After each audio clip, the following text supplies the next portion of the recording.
तो देखिए हम लोग लॉ ऑफ अट्रैक्शन की प्रैक्टिस कर रहे हैं, तो हमारा ज़्यादातर ध्यान होता है टेक्निक्स पर या विजुअलाइजेशन पर या ग्रेटिट्यूड पर। हम सोचते हैं हम इसकी नियमित प्रैक्टिस करेंगे तो हमारी चीज़ें मैनिफेस्ट होने लग जाएंगी और कुछ चीज़ें होने भी लग जाती हैं। लेकिन अंदर में कुछ ऐसे ब्लॉकेजेस होते हैं, कुछ ऐसी गांठें होती हैं जिन्हें हमें निकालना बहुत ज़रूरी है। इनके बारे में जानकारी यूट्यूब पर भी बहुत कम है, इसलिए मैं चाहती हूँ कि मैं आपको वो जानकारी दूँ जो बहुत ज़रूरी है हमारी लॉ ऑफ अट्रैक्शन की जर्नी में और हमारी सेल्फ हीलिंग के लिए भी। अंदर में बहुत सारी चीज़ें ऐसी होती हैं जिनके कारण ब्लॉकेजेस आते हैं, गांठें बनती हैं, जिनके कारण मैनिफेस्टेशन नहीं हो पाता है।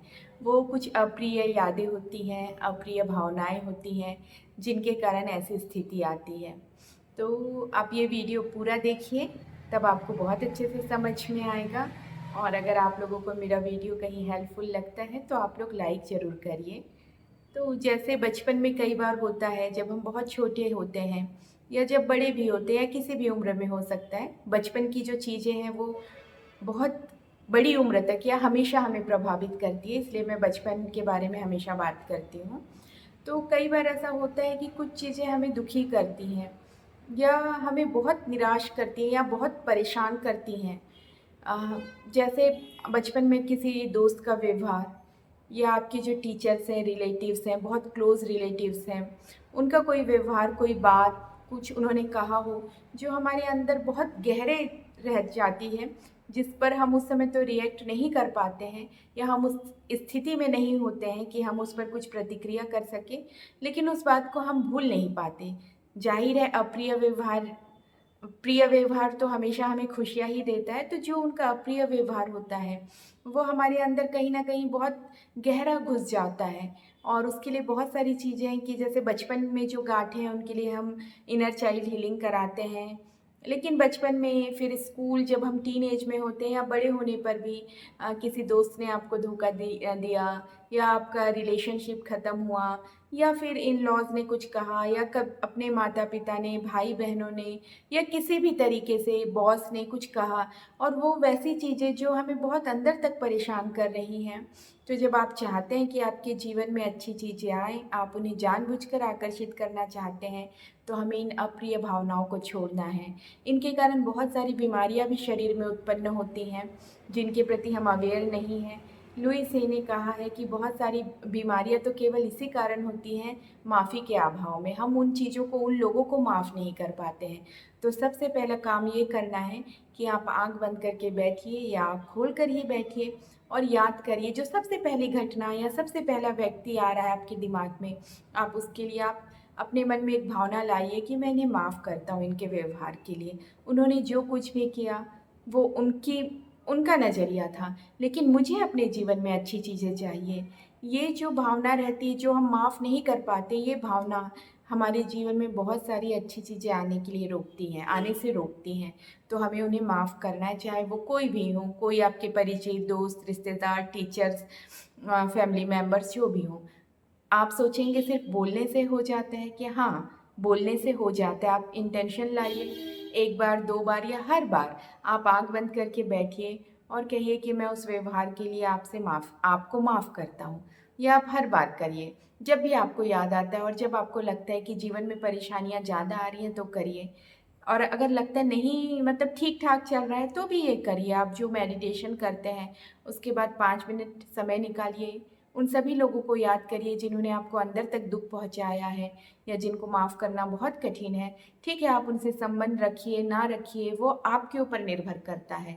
लेकिन हमेशा आप उनके मन में तो कम से कम अच्छी भावना रखिए कि मैं आपको माफ़ करता हूँ।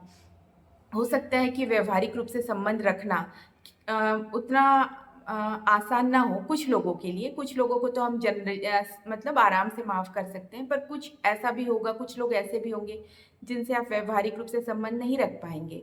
तो भी उन्हें आप मन में भावना लाइए कि आपने जो कुछ भी किया, मैं उसके लिए आपको माफ़ करता हूँ।